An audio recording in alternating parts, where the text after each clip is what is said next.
as we get a look at them making their way out for our next Breeders Crown contest from the paddock area, the aged mare trot. Coming up, we'll give you a look at the field page and how they're going to line up here, and then we'll maybe take a look at the overall Breeders Crown speed records as well.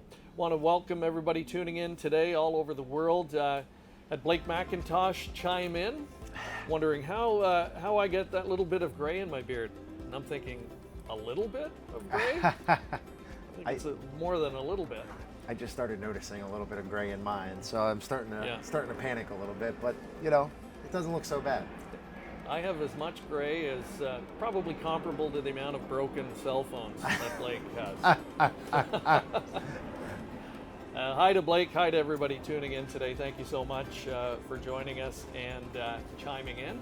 And really love hearing where everyone is watching from today. We've had folks from down under, we've had folks from Wales, the UK, all over Canada, and the US as well. And I know folks in Sweden are watching today online as well. There's a look at the overall speed records, and in the open trot division, Manchego, who's won back-to-back in 19 and 20. She holds the overall record of 151 taken at Mohawk Park. The record purse was at Mohawk back in 2007. And when you look at the leading driver in this category, Dan Dubé leads the way, and a big part of that was a mare called a Moticon Hanover. Yeah, a couple of nice horse for the Determination stable. Luke Blay has had a lot of success right here at the Meadowlands. Him and Bob McClure teamed up for the Hambletonian just a couple of years ago. Here we go, the open trot. Some of the top female square gators in the sport of harness racing getting set to go head to head here. Once again, we'll head upstairs and join Roger Houston for the call. Side out, we've got Refined, Atlanta, Thankful No, Sorella, Ramona Hill, Felicity Shagwell, and Wind Doves Cry, Hypnotic AM, Westland Quest, and Next Level Stuff. 3-year-old and up, filly and mare trot, 300,000 on the line, and here they come.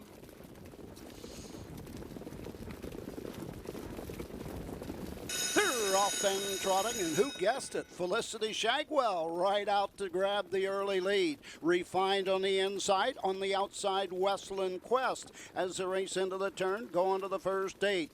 Atlanta gets away 4th. 5th on the outside, Sorella. Thankful No on the inside, 6th. Ramona Hills 7th. When Doves Cry racing 8th. Hypnotic AM is 9th and trailing the field. Next Level Stuff as they race over the quarter in 27 3/5. On to the backside in the 3/8 mark.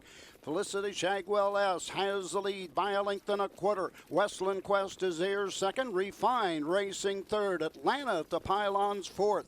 Racing 5th. That's Thankful No. Down the backside, going to the 3/4 mark.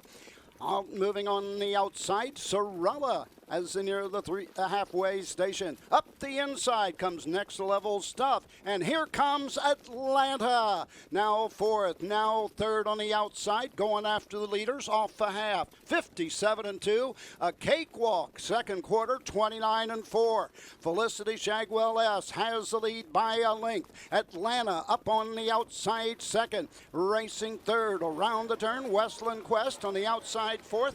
Thankful No moves into position with the cover. Racing 5th on the inside is Refined. Sorella on the outside 6th. 3/4 in 125 4. Now they're stepping 28 2. Backside.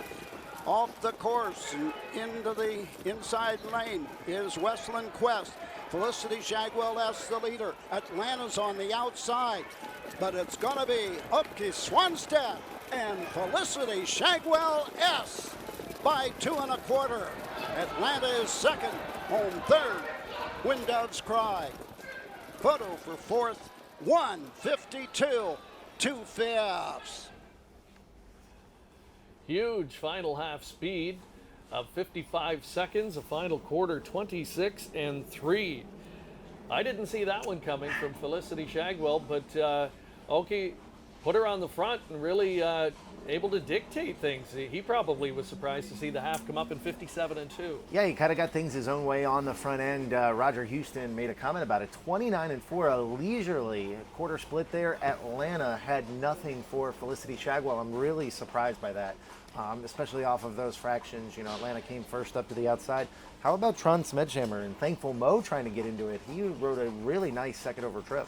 Yeah, on the last turn, I really thought she was going to be somewhere in the top 3 the way things were unfolding, but just tires right in here, and I think it's picked off, and I'm not sure she held on for a check or not. There's When Doves Cry on the far outside for the second consecutive year. She will come from off the pace and pick up third money.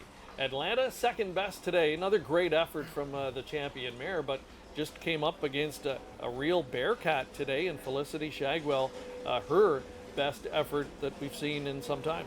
You know, I think the connections put her in this spot to try to win a Breeders' Crown. You know, she had to face Bold Eagle. You know, she's faced some of the upper level males in the sport.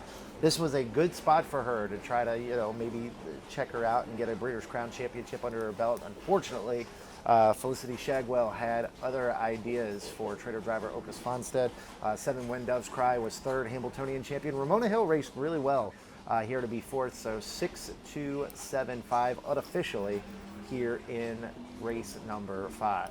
Felicity Shagwell making her way back to the Meadowlands Winners Enclosure. Look at the blanket presentation here. Åke Svanstedt, since coming to North America a few years back, he's won almost every major event for trotters, has a Breeders' Crown title here in the Open Mares division with Felicity Shagwell.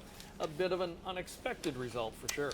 Yeah, Felicity Shagwell, unexpected result, going over $500,000 here for trader driver Åke Svanstedt. Like you said, he's done everything that there is to do in the sport. He set world records. Who could forget Sebastian K. And his 149 score at the Downs at Mohegan Sun Pocono. He's won a Hambletonian with a couple of years back via disqualification. So Åke Svanstedt in a good spot here as the winning connections join Åke Svanstedt in the winner's circle. You see Moira Fanning there getting ready for the trophy presentation for Felicity Shagwell. A 10-1 upsetter here, so a nice upset play for some of the bettors.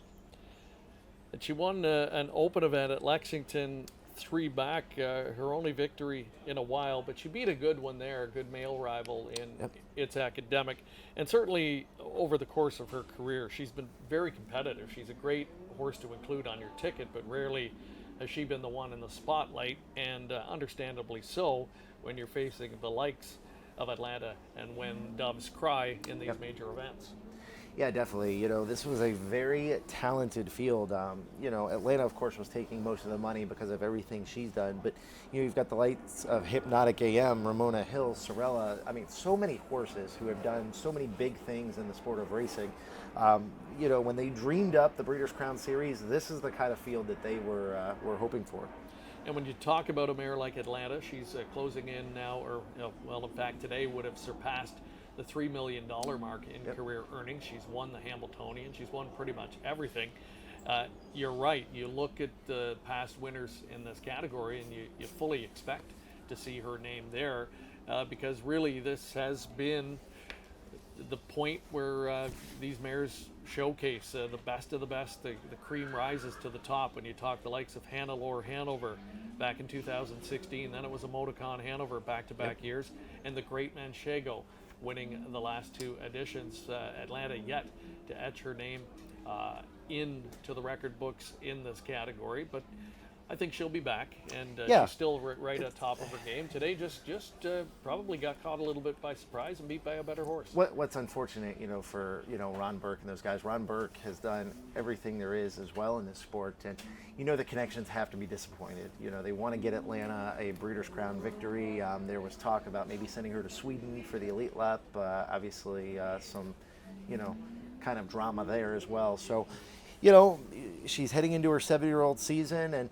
I know the Crawford Farms cannot wait to probably make her a mommy as well. Crawford Farms, Michelle Crawford, and those guys are big into breeding in the state of New York. And, you know, I'm interested to see some of the Atlanta horses and the offspring that kind of come from her once her career is wrapped up.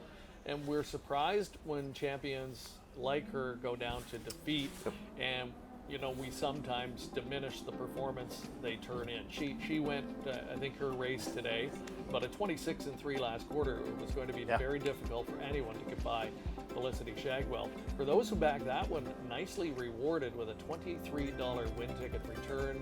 You get Atlanta and When Doves Cry, two of the favorites in behind. Ramona Hill, fourth, and again, starting to hint that she is perhaps ready to get back into the win column. And the exotics, pretty decent returns as well. 52.40 for the exactor. And today's pick five, early pick five wager, a 50 center at a little over $450. So for those playing and watching along today, hopefully you've had some luck, and congratulations to you. It didn't upset you when you saw the half pop up in 57 and change. Still no challengers. Oh, that was good.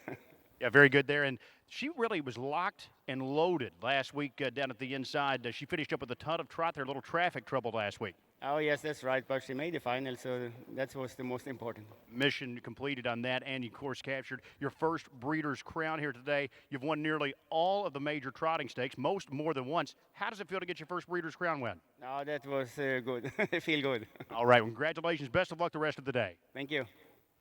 Åke Svanstedt, and yeah, real humble guy too, and his record since relocating here speaks for itself. Yeah, you're not kidding. Like you said, you know, he's done everything. You know, he's won a Hamiltonian. Sebastian K. You just never forget the late Sebastian K. Obviously, some sad moments there, you know, his passing. But, you know, it's, you know, Åke Svanstedt, I mean, as we're watching the replay here on one of our monitors, I mean, he left right off the gate. And, you know, what was impressive about that is he got to the front, made the lead, and then wanted to control the fractions his own way, and he got the breather he needed.